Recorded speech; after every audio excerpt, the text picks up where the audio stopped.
This episode of The Construction Record is brought to you by the Greater Toronto Sewer and Water Main Contractors Association. Clean water, our goal, our future.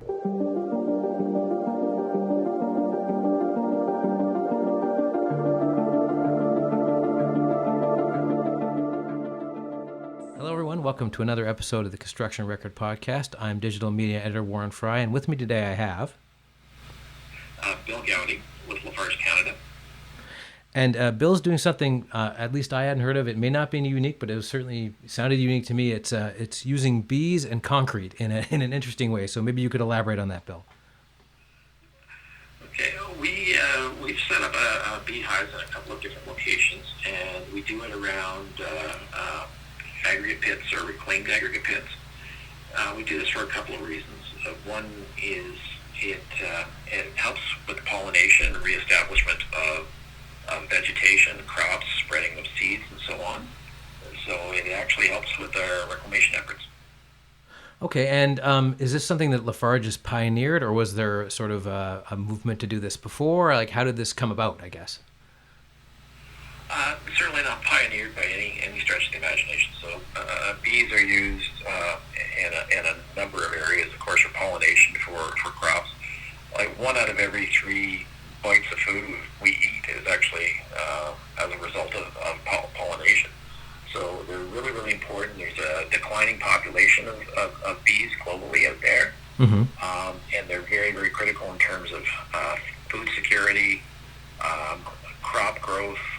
So they're really, really needed. So from our standpoint, nature-based solutions in business that we use are certainly very, very important. And it's certainly the right thing to do and helps us with our reclamation efforts. And were there any challenges to this? Like, you're in northern Alberta, so I assume I'm from Alberta myself, so I know the summer and spring season is somewhat truncated. What are some of the challenges behind doing this? The climate certainly can be a bit of a challenge. So you have a shorter season. So our Fort McMurray project was actually a little bit of an experiment or a bit of a trial to see how it worked in the north. You're also dealing with a different set of species to pollinate. So you might have something like wild blueberries or fireweed.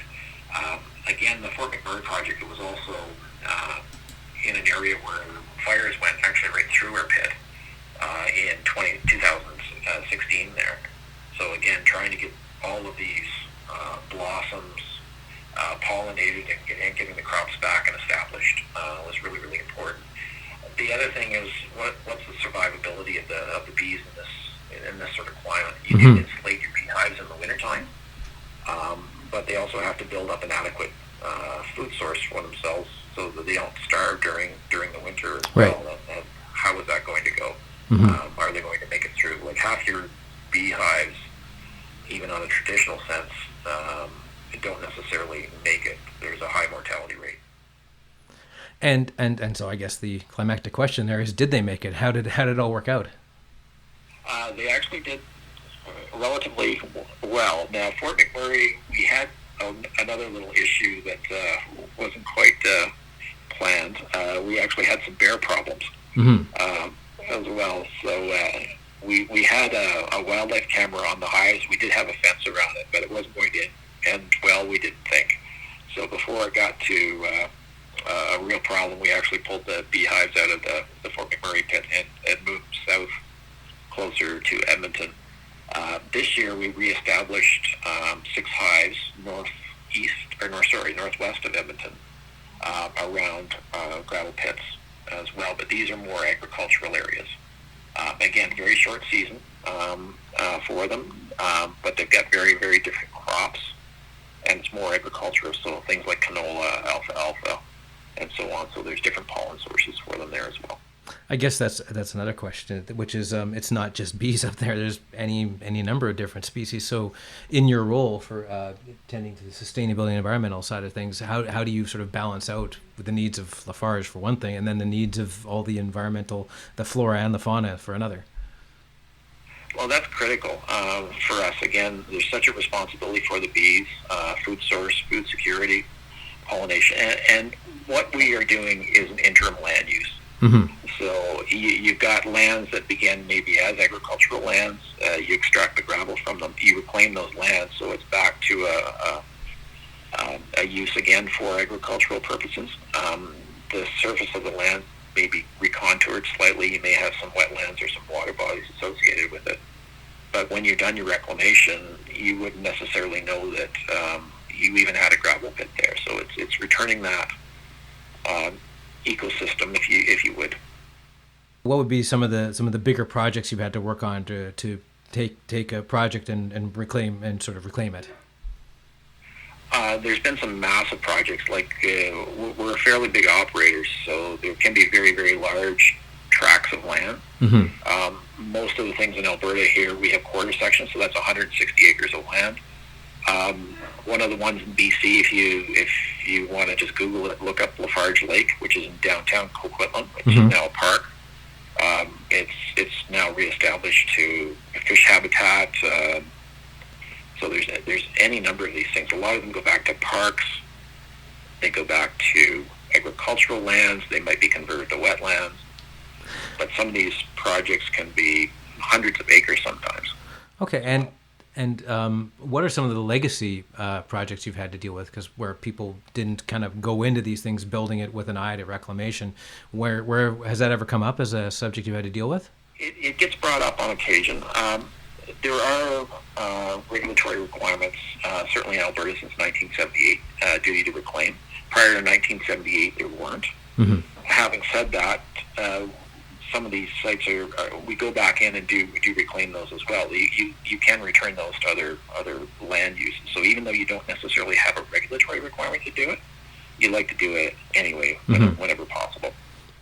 And out of curiosity, and this might be outside your purview because it's northern Alberta, but maybe not. What about if you've got a plant that's in sort of an urban setting? Like, how does that? I mean, obviously, like wild animals aren't as much of a problem, but maybe that is somewhere where you want to put bees or other such reclamations. How's that? Does that add an extra layer of complexity?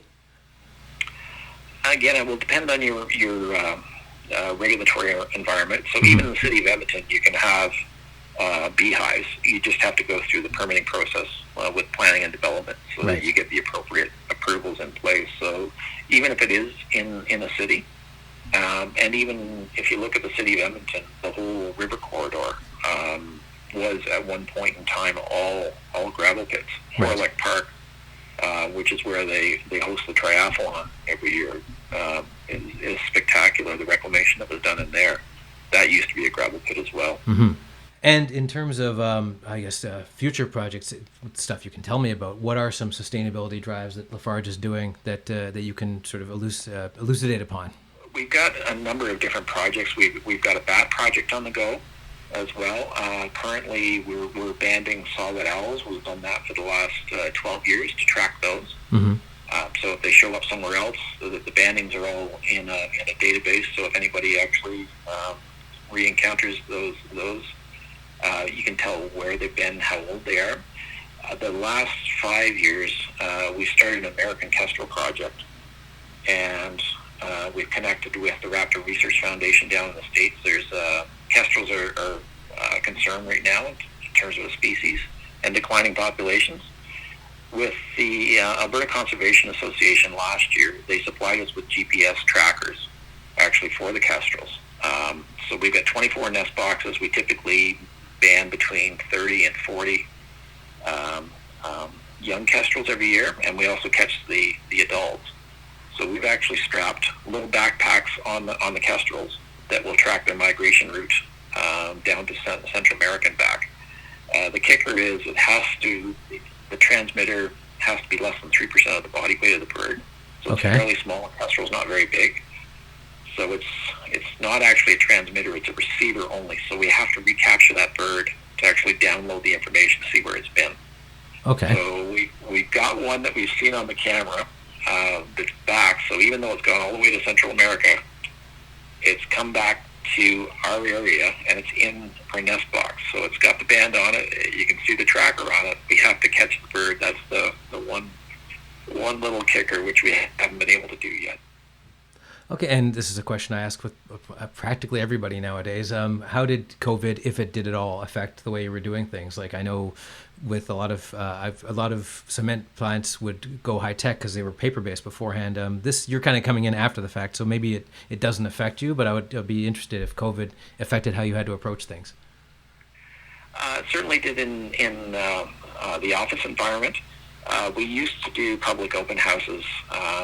Our owl event, as an example, we typically get about 180 people coming in. Well, we weren't able to do that this year. It didn't stop us from doing our banding, but we couldn't have the large groups and invite the public in for those sessions. So the project still continued, and we're still doing the research with it, but we just couldn't have the large external groups in to join us. Okay, and finally, if people are interested, because clearly they are if you're having large public groups in, where should they go on the Lafarge website or otherwise to find out more about these efforts? So Lafarge Canada, you can go on that website. It's also on Twitter, on LinkedIn, on Facebook. A number of the projects that we do are talked about there, and they'll have links. Okay, great. Thanks very much, Bill. This episode of The Construction Record is brought to you by the Ontario Sewer and Water Main Construction Association. Clean water is everybody's business.